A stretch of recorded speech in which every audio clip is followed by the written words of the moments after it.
What we've learned is putting cash in people's hands doesn't work. It gives us a 2-month consumer high. The last time we had consumer spending jumped in June and July, and then it slacked off again. People run down to the malls, they buy T-shirts and coffee makers. The money gets spent on Chinese imports and restaurant meals and leaves nothing lasting of benefit.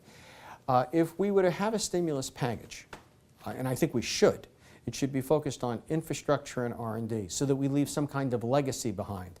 It has 2 positive benefits that putting cash in people's hands does not have. One is that it creates more employment domestically because it tends to generate fewer imports and more domestic consumption. After all, if you start building bridges, you're going to use domestically manufactured concrete, domestically manufactured steel, and so forth. Lots of local labor. You can't import Chinese cheap labor to put up a bridge. And at the same time, if we invest in things like improving the schools, well, a lot of them need renovation, and we do the right kinds of public investments, and here I don't mean more rec centers, basketball courts, and lighted football fields, but if we do the right kind of investments, the kind the federal government tends to undertake, then we can have a positive effect. Ditto for R&D. So we'd leave a legacy behind, more domestic employment and a legacy for doing it. That's useful for giving the economy a jump start. In order to get the economy on a sound foundation again, in addition to getting the banks lending again, we're going to have to end this ruinous trade deficit, which is going to require that we do something about how much oil we import and how many consumer goods we import from China. Because if you put the 2 of those together, it's 90 to 95% of the trade deficit in any given month. That's going to require us to move to hybrid vehicles and things of that nature.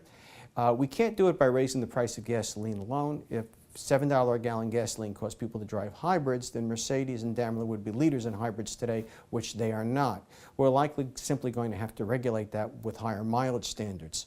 There really is no alternative. If we're going to save on oil, it has to begin with the tailpipe, because the automobile is the big target that we can get at that would dramatically reduce the amount of oil we use right away, say over the next 2 to 5 years.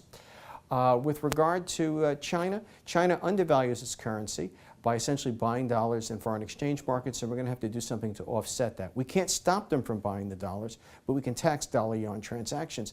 And I expect at some point we'll have to do something the equivalent of that to end this enormous trade imbalance with Asia. Because just as China does this, smaller countries in Asia follow suit. If we reverse the situation with China, we can reverse it with others. It's not protectionist. We really want to say that we want to export as well as import so we can pay our way in the world as opposed to borrowing our way through it and bankrupting our children. We're not going to see an improvement in the housing markets at least the second half of next year, and we're not going to see an improvement in the economy until then either. My feeling is we have such a huge excess supply of unsold new homes and lots of existing homes that really are like new homes in the sense that we really don't need them. People bought second and third houses, they speculated and so forth. We have a lot of supply to work off. And also, housing generally was overvalued. We'll be really lucky if this is over the second half of next year. It'll only be over if we do 2 things. We get a strong infrastructure stimulus package, and Nancy Pelosi can resist the temptation to give folks, soccer moms, more money to spend at the mall and put it into something that is really investing in nature. And if we do something about the trade deficit, if we reflate the economy without doing something about the trade deficit will pull us down, or we'll have to become engaged in reckless borrowing yet again.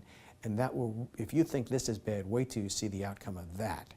But certainly it isn't going to be until the second half of next year, because if you think about it, to get a good, significant infrastructure program going, we're probably going to have to wait for the inauguration of the new president.